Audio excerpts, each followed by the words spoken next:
Oh, selamat malam. Kembali lagi saya dengan Johnny Rombe.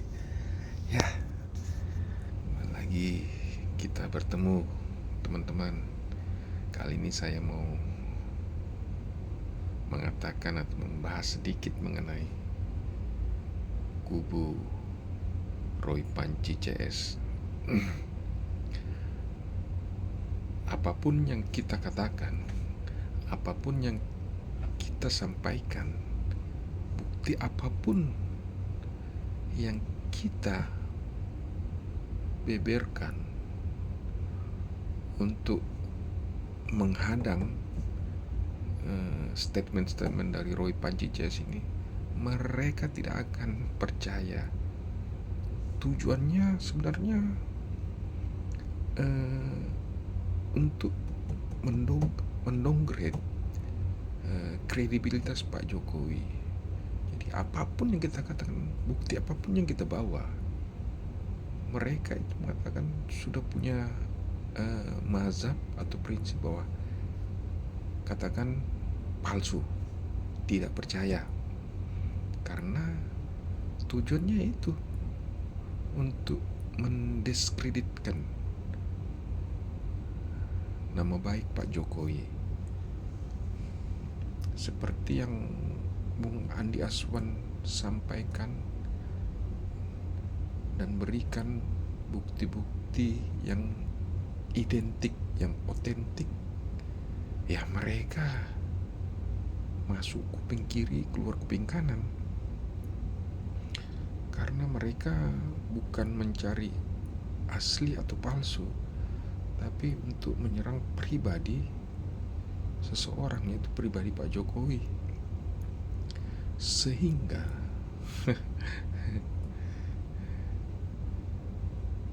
tidak ada kata lain untuk melawan Roy Panci CS ini, yaitu nanti pada saat pengadilan, semua bukti, semua saksi baru kita bisa beberkan.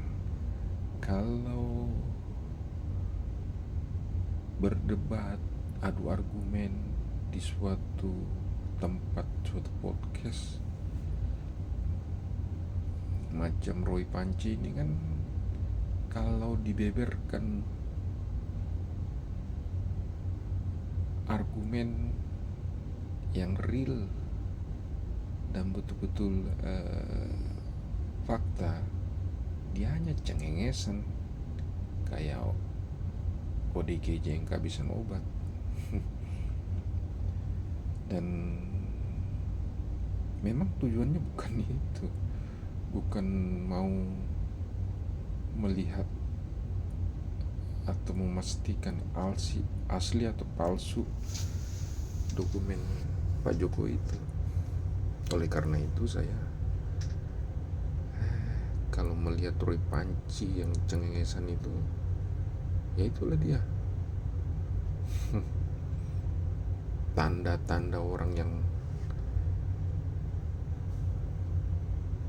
hampir tidak bisa menahan hawa nafsunya. Jadi untuk mengalihkan itu dia kadang cengengesan, kadang apa saja yang dibilang, kadang melontarkan kata-kata yang tidak masuk di akal, kadang menunjukkan alat peraganya yang andalan itu, yaitu ya wayang. Aduh. Memang strategi Roy Panci begitu. Kalau saya sih kalau anak kecil tuh diketek kupingnya atau ketok palanya baru dia terketuk, tersentak, wah salah rupanya. Aduh. Ini adalah pion-pion atau permainan orang-orang besar. Apalagi dana sudah mengalir ke rekening mereka masing-masing. Mereka tambah semangat untuk mendiskreditkan Pak Jokowi. Tujuannya bukan ijazah Pak Jokowi sebenarnya, ya, sebagai media untuk mendowngrade kredibilitas Pak Jokowi. Mau palsu, mau asli, dia tidak mau tahu. Yang penting nama Pak Jokowi hancur. Coba kita mari saksikan video ini.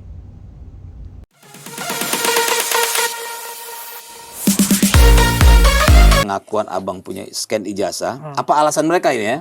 Terus Jadi, akhirnya abang dilaporkan tuh apa? Jadi gitu? kalau menurut saya, dia ini merasa dia mempunyai ijazah yang dibilang asli menurut versi mereka. Oke. Dari teman Pak Jokowi, katanya kan begitu. Oke. Kan dia tampilkan tuh. Oke. Benar nggak? Oke, iya. Ya saya tampilkan aja gini. Ya lebih jelas lagi lah kalau saya mau tampilkan gitu ya. Ini ada tiga ijazah. Ini ada 2 ijazah ya. Oke. Ya kan? Ya. Dia tampilkan di sini kan. Coba yang lebih ini jelas ya. Oke. Warna merah. Ya. Betul kan? Ya. Ini ditutup. Semua ditutup, hanya 85-nya. Ya. Jadi mereka blur itu ya semua. Blur semua.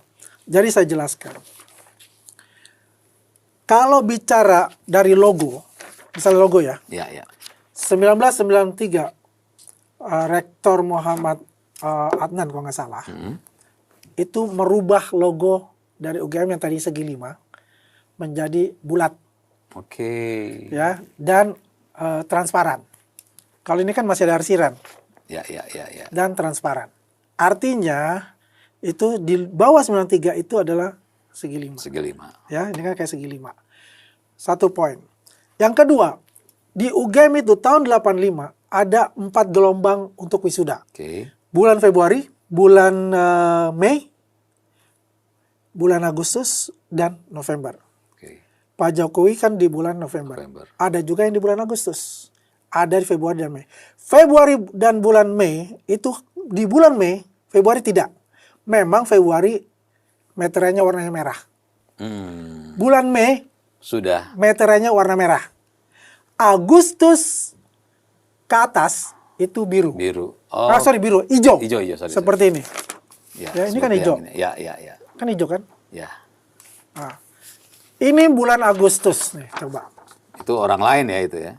Temannya Pak Jokowi. Pak Wiryono. Bulan apa? Bulan Agustus. Agustus. 7, Warnanya 8 Agustus. Warnanya hijau. Oke. Pak Jokowi Warnanya 5 November hijau. Oke, ini Pak Sigit Hijau. Pak Andi Pramana Hijau. November. Iya, November. Agustus, November hijau. Hijau semua. Oke. Jadi Itu sejarahnya tuh. Jadi yang ditayangkan itu pas dia itu merah. Memang ada 3 orang. Sebentar saya Dan itu tahunnya tahun 85. Aku tunjuk namanya, aku lupa. Aku tak ini bukan Ya. nama yang 3 orang itu ya. Edi Iswahyudi, Hardanto, dan Adianti. Ini seangkatan dengan Adianti almarhumah ya. Edi Iswahyudi dan Hardanto. 3 orang ini seangkatan dengan Pak Jokowi. Yang lulus bulan Mei. Ya. Jadi mereka seangkatan, cuma 3 orang yang lulus, yang meterannya merah. Merah, karena ijazahnya lulusnya di bulan Mei. Nah, Pak Jokowi dan kawan-kawan yang lain Agustus ke sana sudah hijau. Artinya, kalau saya tangkap dari omongan abang, kita lupakan dulu Pak Jokowi. Artinya, teman-teman Pak Jokowi sendiri pun, ya, hijau. Ada yang hijau, ada yang merah. Merah cuma 3 orang. Ya, artinya yang 3 orang ini berbeda dengan kawan-kawan yang lain gitu kan. Karena ini lebih cepat. Ya, makanya saya bilang, kalaupun Pak Jokowi nggak ada, misalnya kita lupakan dulu Pak Jokowi. Lupakan Pak Jokowi ya. bahwa ternyata di angkatan itu pun terjadi perbedaan. Oke. Hanya 3 orang yang tadi Pak Edi Wahyudi, Edi, Ardanto dan almarhum Ardianti. Jadi mereka 3 ini yang berbeda karena mereka di bulan Mei ya, pemirsa harus tahu ya, di bulan Mei belum masih warnanya masih warna merah materainya sudah ada perubahan dan di mana selain dari 3 orang ini di seangkatan Pak Jokowi itu hijau semua. Oke. Jadi makanya saya tadi bilang melupakan Pak Jokowi, ternyata antar temannya pun dari 3 ini berbeda dengan teman yang lain kan. Oke. Kalau ditanya di mana Andi Hason dapat, saya dapatkan diinformasikan oleh Mas Toha Iskandar adalah ketua angkatan 80. Jadi di beliau itu ada 15 ijazah dengan 15 teman-temannya beliau yang memang nanti jadi saksi. Oke, nanti di pengadilan itu jadi saksi. Jadi saksi. Semuanya hijau. Semuanya hijau ya. Kalau hanya Pak Jokowi sendiri yang berbeda tentu boleh kan? dipertanyakan. Semuanya hijau dan kemudian begini. Kalau dia itu mau fair, Roy Suryo itu, buka aja namanya. Kenapa harus di-blur gitu? Kenapa harus di-blur? Oh. Jadi waktu ditayang itu di-blur ya? Di-blur. Kalau kita tahu itu begitu, udah kita langsung dia punya editing. Wah, oke. Karena di 80 ke bawah itu, yang saya bilang tadi, mungkin saja itu adalah senior. Betul. 79 kah? 78 kah? Ini jadi tahunnya semua di-blur apa segala macam? Di-blur semua, hanya 85-nya doang, 1985. Oke. Ternyata itu sebenarnya itu kemarin kita tahu. Di bulan ini buktinya ada. Mei. Oke, Bang, lanjut ya. Ya. Jadi terkait scan ijazah Pak Jokowi ya sudah terjawab, artinya yang melaporkan ini juga tidak punya legal standing dan Pak Jokowinya sendiri pun tidak ada masalah ya. Apalagi kalau orang mengaku punya scan ijazah Pak Jokowi itu bukan pelanggaran hukum kan sebenarnya kan. Nah, kedua, ini Abang dilaporkan pencemaran nama baik. Katanya Abang mengatakan pers bohong. Benar nggak Abang bilang pers bohong? Jadi begini, waktu percakapan itu kalau nggak salah 8 Oktober ya, di stasiun Garuda TV. Oke. Nah, di situ ada Roy Suryo, ada si Michael Sinaga pemilik Sentana TV itu. Kemudian ada satu pengamat hukum lah, ya baru saya. Oke. Ya. Dalam perdebatan itu karena dia mengatakan saya juga cacat logika dan sebagainya. Dia mendapatkan ijazah dari KPU misalkan yang legalisir, terus dia komplain mengenai tidak dapat dari Solo lah atau apa pada saat itu ya. Sekarang kan mereka udah dapat semua nih, ya kan? Nah terus kok menyuruh saya untuk mencari gitu loh. Ini kebiasaan kan mereka begitu, ya kan? Menuduh, yang dituduh suruh buktikan. Suruh buktikan, ya. Kan begitu. Itu yang sering ditanyakan. Sering ditanyakan begitu. Ini terbalik-balik gitu loh.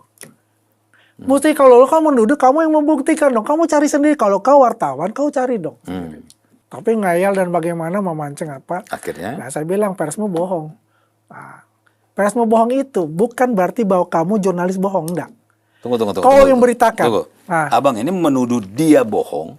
Karena berita-berita yang dia lakukan, ya, itu banyak bohong. Oh, artinya dia merasa namanya dicemarkan karena disebutkan sebagai bohong. Orang yang berbohong. Ini dianya atau persnya nih? Coba. Beritanya. Pemberitaan dia. Kan kalau kita buka buku KBBI, pers itu banyak maknanya. Banyak artinya. Bukan ke personal. Tapi berita. Gitu loh. Buktinya, saya tanggal kira 4 November ya. Berita bohong dari mereka membuat yang namanya berita fitnah kepada saya. Contohnya, saya terlibat TPPU, tersangka KPK, kasus Immanuel Ebenezer. Viral di mana-mana. Saya juga kaget. Oh, itu mereka beritakan itu? Iya. Oke. Dan siapa yang berbicara? Risman bicara. Ada buktinya. Si Michael Sinaga sama si Janus Sian itu. Yang menyakitkan saya ada lagi. Bahwa saya keturunan PKI. Dan yang ketiga ini yang konyol buat saya. Bahwa saya tidak pernah sholat Jumat dan nggak tahu kiblatnya di mana. Artinya ini orang asal ngecap, asal ngomong, asal luar ini ya. Gak tunggu Bang, ini Abang punya masalah apa sih sama mereka? Udah pribadi Saya banget nih. tidak pernah bertemu dengan mereka. Sorry ya, kalau saya menilai ya secara objektif ini udah pribadi karena ini udah bukan urusan lagi memperdebatkan soal ijazah. Ini udah ke personal loh. Betul, makanya saya bilang, saya ketika bicara TPPU saya masih santai. Tapi ketika dia bicara PKI, dia bicara tentang, waduh, saya itu cuma sekali bertemu dengan dia di Garuda TV, si Michael ini. Yang namanya Jansen, gak pernah saya ketemu. Gak pernah saya berinteraksi, terlibat, berpembicaraan dan sebagainya. Kenapa dia membuat hal seperti itu? Dan saya tidak pernah membuat berita seperti itu kepada mereka. Jadi kalau saya lihat, kemungkinan apa yang dia lakukan, apa yang dia buat itu kemungkinan dipatahkan oleh kita. Gitu loh. Narasi-narasi dia, narasi kebohongan dia, kita patahkan. Jadi dia membuat ya sesuatu seperti itu. Mungkin dia mau meledek-ledek, tapi saya bilang ini bukan ledek-ledek lagi ini. Ini masalahnya sudah luar biasa ini. Karena ini semuanya, dia kan ya mohon maaf ya, dia punya afiliasi-afiliasi gitu. Langsung keluar semua. Buzzer-buzzernya. Maksudnya langsung apa, masif gitu? Masif.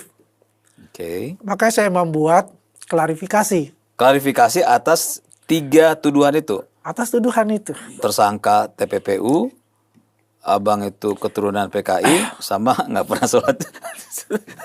sorry. Iya. Sorry. Ya, Abang kalau sholat Jumat tuh di videoin apa? Masih di videoin gitu ya? Mohon maaf ya. Iya. Kalau aku bilang, aku nggak pernah ketemu mereka. Dan kita berbeda keyakinan pula. Di mana masalahnya? Ya, ini buat saya sih sebetulnya sesuatu yang remeh-temeh tidak bisa tapi maksudnya, ini masalah viral dan semua jadi, dan itu luar biasa. Ada lagi satu masuk sampai nama ada media online, tulisannya tuh Reskrim Polri itu. Oke. Beritanya itu Apa isinya? ya, beritanya TPPU itu. Oh, soal TPPU itu. Orang kan ngeliat, wah Reskrim gitu kan, wah benar kan ditangkap gitu kan. Kedua, dibikin AI. Andi Hasan sumpah pocong. Dan terkena dengan sumpah pocong yang mengenai itu. Ngeri Pak. Ini udah. Serangannya itu udah ngeri. Dia udah personal dan ini. Tapi saya dengan keyakinan saya bilang, kebenaran itu pasti akan ada jalannya. Oke. Allah itu pasti akan melindungi orang-orang yang berjuang dalam kebenaran itu. Coba, saya sudah lama nggak ketemu Pak Dumatno Mudiotomo ini. Akhirnya Tiba-tiba dia telepon saya dengan apa? Dengan nomor telepon dari luar negeri lah. Oke. Nah, saya tidak tahu karena pada saat itu handphone saya memang hilang dan nomor di situ semua dan saya nggak bisa kontak gitu loh. Oh, memang Abang tidak ada mengontak dia selama ini? Tidak ada gitu. kontak karena HP kan hilang. Iya. Nomor dari situ semua. Kemudian dia kontak saya. Kok ini nomornya nomor asing gitu kan? Kalau saya angkat, wah sudah.